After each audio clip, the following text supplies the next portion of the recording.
So I've talked about 1980 and being bounced around the world, and 1981, and also bouncing around the world, maybe in a more deliberate kind of way.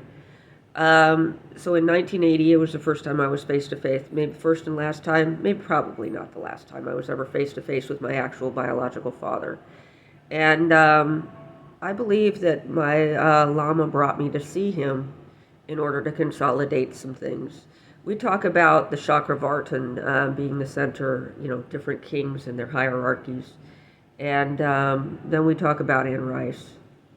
And she describes that there is an amnesia after having been turned, and that people can reestablish your memories of what has happened, and you might figure it out later what has occurred.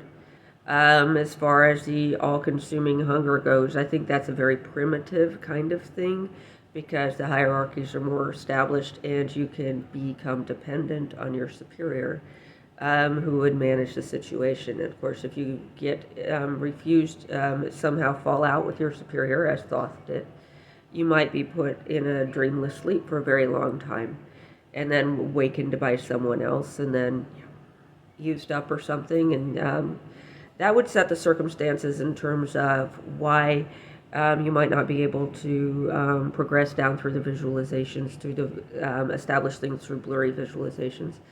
Not necessarily because in this lifetime the mandala was revealed to you too soon, but maybe in another lifetime you revealed the mandala to someone else too soon. So you have to see it exact, or maybe not. You might also, and that's repairable, somebody else could trade it for something else. These things are tokens that can be traded around, and that is where the monetization occurs, and that's where the competition for different things. As far as having the experience of having the root guru on top of all of that, other competitions, other demonstrations of service, my Lama could have gone into stasis without having done that for me. So,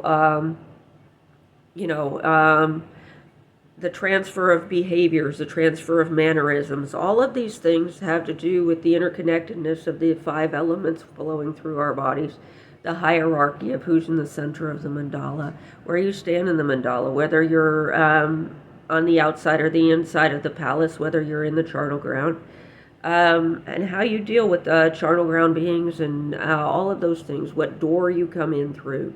All of these things are important concepts in actual life, that in the past people didn't have to be taught so much.